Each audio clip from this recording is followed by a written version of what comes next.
بسم الله الرحمن الرحيم.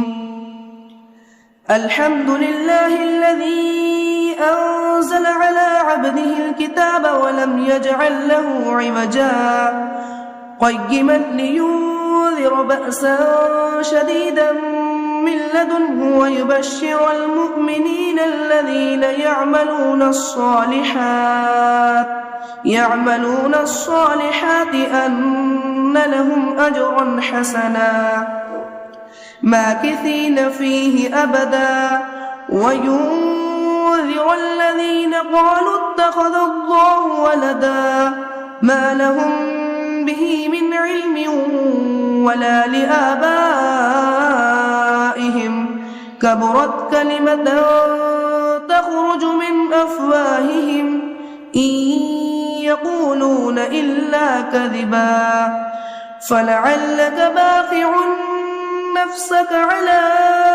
آثارهم إن لم يؤمنوا بهذا الحديث أسفا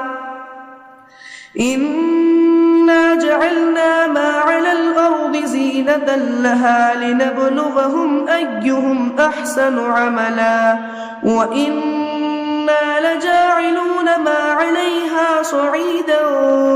جرزا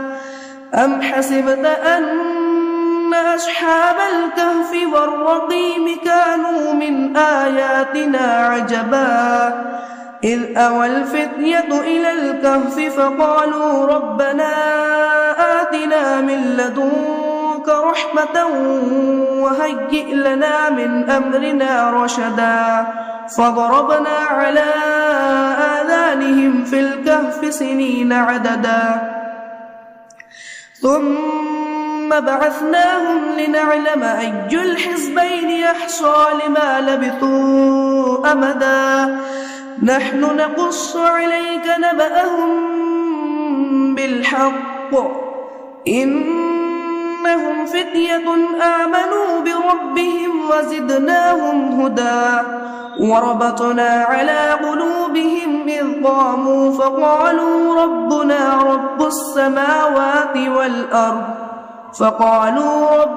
رب السماوات والأرض لن ندعو من دونه إلها لقد قلنا إذا شططا هؤلاء قومنا اتخذوا من دونه آلهة لولا يأتون عليهم بسلطان بين فمن أظلم ممن افترى على الله كذبا وإذ اعتزلتموهم وما يعبدون إلا الله فأووا إلى الكهف ينشر لكم ربكم من رحمته ويهيئ لكم من أمركم مرفقا وترى الشمس إذا طلعت تزاور عن كهفهم ذات اليمين وإذا غربت تقرضهم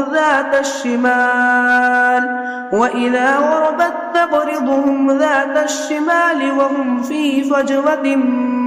منه ذلك من آيات الله من يهد الله فهو المهتد ومن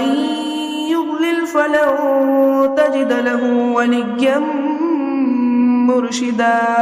وتحسبهم أيقاظا وهم رقود ونقلبهم ذات اليمين وذات الشمال وكلبهم باسط ذراعيه بالوصيد لو اطلعت عليهم لوليت منهم فرارا ولملئت منهم رعبا وكذلك بعثناهم ليتساءلوا بينهم قال قائل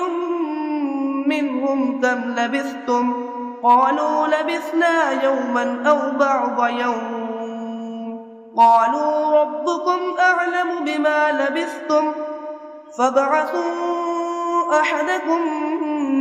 بورقكم هذه إلى المدينة فلينظر أيها أزكى طعاما فليأتكم برزق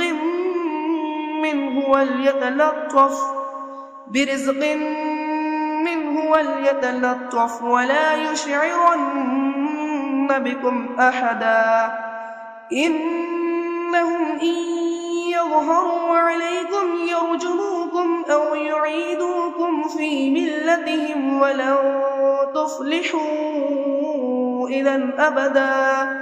وكذلك أعثرنا عليهم ليعلموا أن وعد الله حق وأن الساعة لا ريب فيها إذ يتنازعون بينهم أمرهم فقالوا ابنوا عليهم بنيانا ربهم أعلم بهم قال الذين غلبوا على أمرهم لنتخذن عليهم مسجدا سيقولون ثلاثة رابعهم كلبهم ويقولون خمسة سادسهم كلبهم رجما بالغيب ويقولون سبعة وثامنهم كلبهم قل ربي أعلم بعدتهم ما يعلمهم إلا قليل فلا تمار فيهم إلا مراء ظاهرا ولا تستفت فيهم منهم أحدا ولا تقولن لشيء إني فاعل ذلك غدا إلا أن يشاء الله واذكر ربك إذا نسيت وقل عسى أن يهدي لربي لأقرب من هذا رشدا ولبثوا في كهفهم 300 سنين وازدادوا 9 قل الله أعلم بما لبثوا له غيب السماوات والأرض أبصر به وأسمع ما لهم من دونه من ولي ولا يشرك في حكمه أحدا واتل ما أوحي إليك من كتاب ربك لا مبدل لكلماته ولن تجد من دونه ملتحدا واصبر نفسك مع الذين يدعون ربهم بالغداة والعشي يريدون وجهه ولا تعد عيناك عنهم تريد زينة الحياة الدنيا ولا تطع من أغفلنا قلبه عن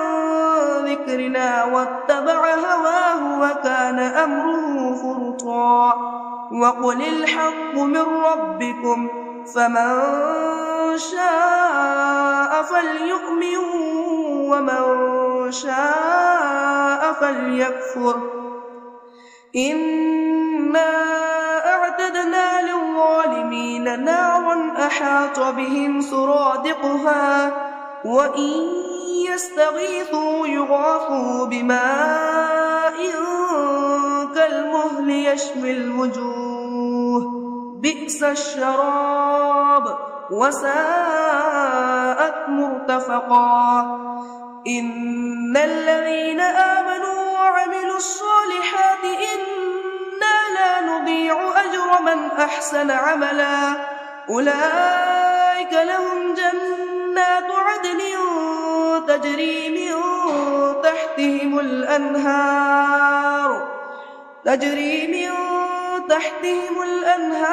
يحلون فيها من أساور من ذهب ويلبسون ثيابا خضرا من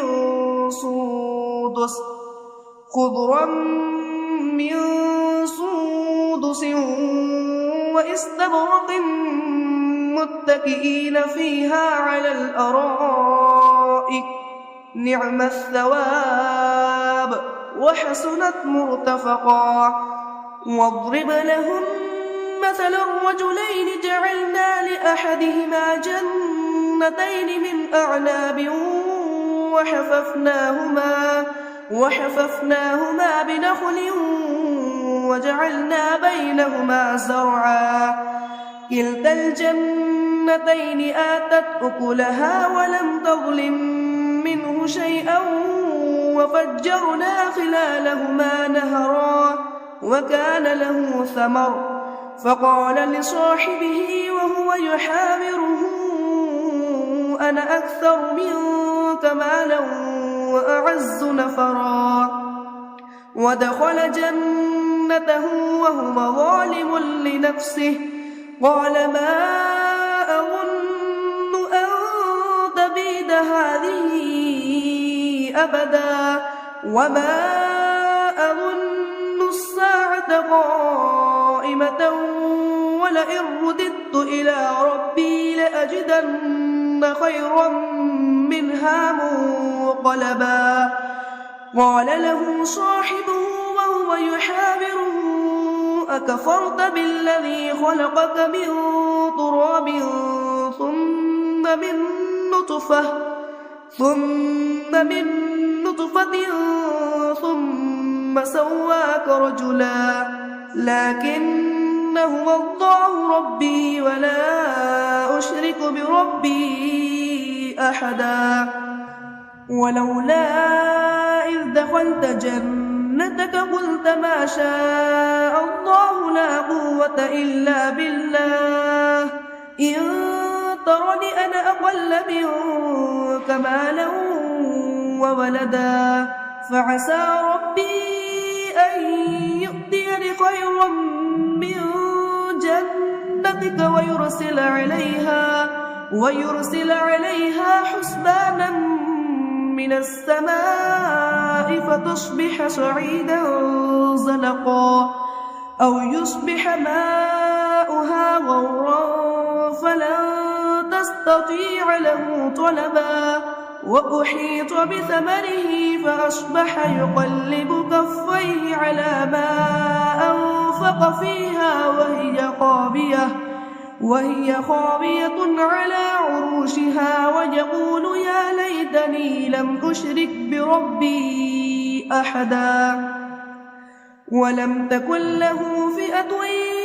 ينصرونه من دون الله وما كان منتصرا هنالك الولاية لله الحق هو خير ثوابا وخير عقبا واضرب لهم مثل الحياة الدنيا كماء أنزلناه من السماء فاختلط به نبات الأرض فأصبح هشيما تذروه الرياح وكان الله على كل شيء مقتدرا المال والبنون زينة الحياة الدنيا والباقيات الصالحات خير عند ربك ثوابا وخير أملا ويوم نسير الجبال وترى الأرض بارزة وحشرناهم فلم نغادر منهم أحدا وعرضوا على ربك صفا لقد جئتمونا كما خلقناكم أول مرة بل زعمتم أن لن نجعل لكم موعدا ووضع الكتاب فترى المجرمين مشفقين مما فيه ويقولون يا ويلتنا ما لهذا الكتاب لا يغادر صغيرة ولا كبيرة إلا أحصاها ووجدوا ما عملوا حاضرا ولا يظلم ربك أحدا وإذ قلنا للملائكة اسجدوا لآدم فسجدوا إلا إبليس كان من الجن ففسق عن أمر ربه أفتتخذونه وذريته أولياء من دوني وهم لكم عدو بئس للظالمين بدلا ما أشهدتهم خلق السماوات والأرض ولا خلق أنفسهم وما كنت متخذ المضلين عضدا ويوم يقول نادوا شركائي الذين زعمتم فدعوهم فلم يستجيبوا لهم وجعلنا بينهم موبقا ورأى المجرمون النار فظنوا أنهم مواقعوها ولم يجدوا عنها مصرفا ولقد صرفنا في هذا القرآن للناس من كل مثل وكان الإنسان أكثر شيء جدلا وما منع الناس أن يؤمنوا إذ جاءهم الهدى ويستغفروا ربهم إلا أن تأتيهم سنة الأولين أو يأتيهم العذاب قبلا وما نرسل المرسلين إلا مبشرين ومنذرين ويجادل الذين كفروا بالباطل ليدحضوا به الحق واتخذوا آياتي وما أنذروا هزوا ومن أظلم ممن ذكر بآيات ربه فأعرض عنها ونسي ما قدمت يداه إنا جعلنا على قلوبهم أكنة أن يفقهوا وفي آذانهم وقرا وإن تدعهم إلى الهدى فلن يهتدوا إذا أبدا وربك الغفور ذو الرحمة لو يؤاخذهم بما كسبوا لعجل لهم العذاب بل لهم موعد لن يجدوا من دونه موئلا وتلك القرى أهلكناهم لما ظلموا وجعلنا لمهلكهم موعدا وإذ قال موسى لفتاه لا أبرح حتى أبلغ مجمع البحرين أو أمضي حقبا فلما بلغا مجمع بينهما نسيا حوتهما فاتخذ سبيله في البحر سربا فلما جاوزا قال لفتاه آتنا غداءنا لقد لقينا من سفرنا هذا نصبا قال أرأيت إذ أوينا إلى الصخرة فإني نسيت الحوت وما أنسانيه إلا الشيطان أن أذكره واتخذ سبيله في البحر عجبا قال ذلك ما كنا نبغي فارتدا على آثارهما قصصا فوجدا عبدا من عبادنا آتيناه رحمة من عندنا وعلمناه من لدنا علما قال له موسى هل أتبعك على أن تعلمني مما علمت رشدا قال إنك لن تستطيع معي صبرا وكيف تصبر على ما لم تحط به خبرا قال ستجدني إن شاء الله صابرا ولا أعصي لك أمرا قال فإن اتبعتني فلا تسألني عن شيء حتى أحدث لك منه ذكرا فانطلقا حتى السفينة خرقها قال أخرقتها لتغرق أهلها لقد جئت شيئا إمرا قال ألم أقل إنك لن تستطيع معي صبرا قال لا تؤاخذني بما نسيت ولا ترهقني من أمري عسرا فانطلقا حتى إذا لقيا غلاما فقتله قال أقتلت نفسا زكية بغير نفس لقد جئت شيئا نكرا قال ألم أقل لك إنك لن تستطيع معي صبرا قال إن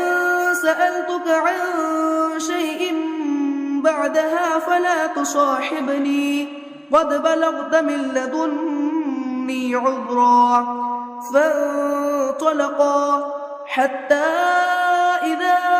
أتيا أهل قرية استطعما أهلها فأبوا أن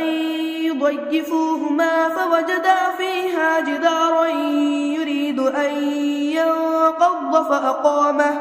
قال لو شئت لاتخذت عليه أجرا قال هذا فراق بيني وبينك سأنبئك بتأويل ما لم تستطع عليه صبرا أما السفينة فكانت لمساكين يعملون في البحر فأردت أن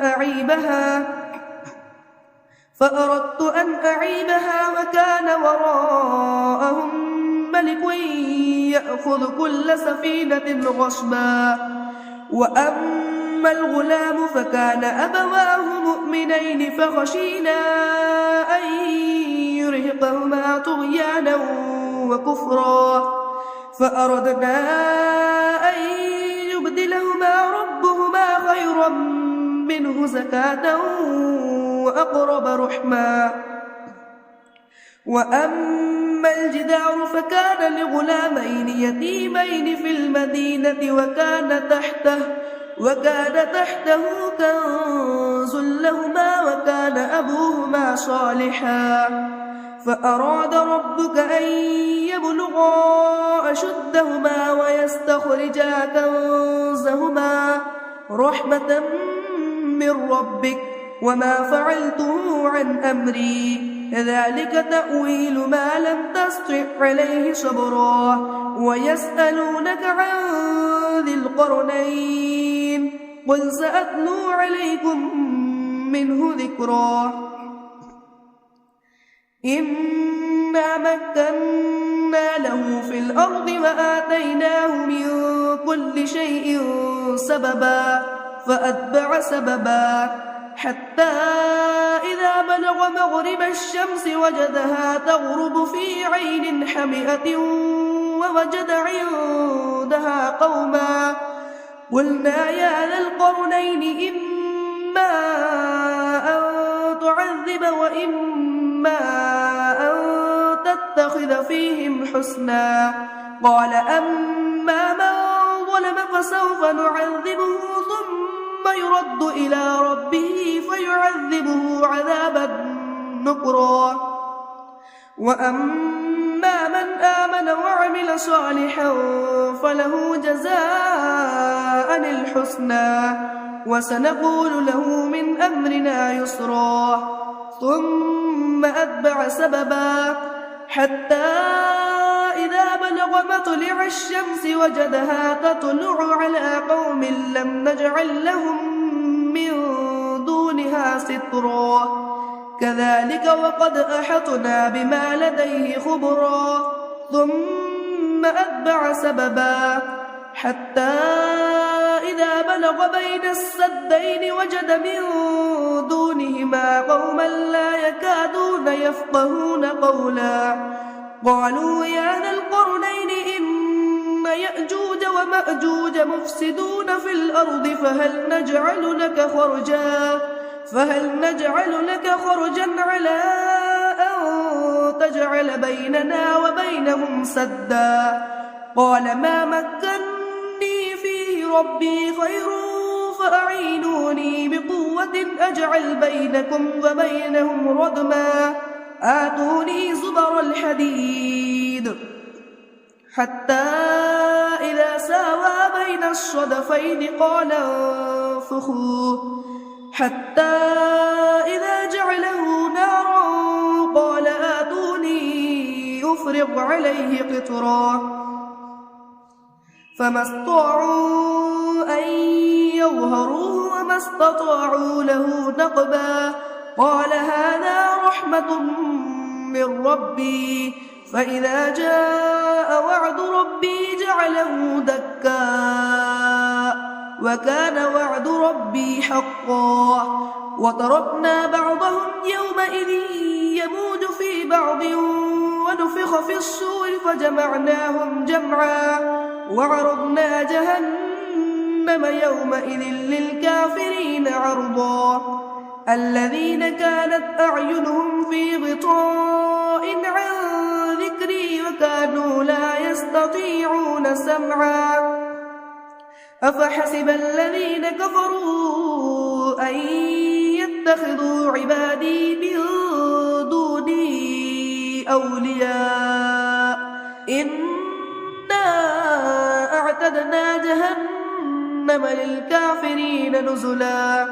قل هل ننبئكم بالأخسرين أعمالا الذين ضل سعيهم في الحياة الدنيا وهم يحسبون أنهم يحسنون صنعا أولئك الذين كفروا بآيات ربهم ولقائه فحبطت أعمالهم فلا نقيم لهم يوم القيامة وزنا ذلك جزاؤهم جهنم بما كفروا واتخذوا آياتي ورسلي هزوا إن الذين آمنوا وعملوا الصالحات كانت لهم جنات الفردوس نزلا خالدين فيها لا يبغون عنها حولا قل لو كان البحر مدادا لكلمات ربي لنفد البحر قبل أن تنفد كلمات ربي ولو جئنا بمثله مددا قل إنما أنا بشر مثلكم يوحى إلي أنما إلهكم إله واحد فمن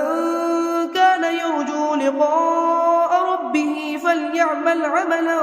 صالحا ولا يشرك بعبادة ربه أحدا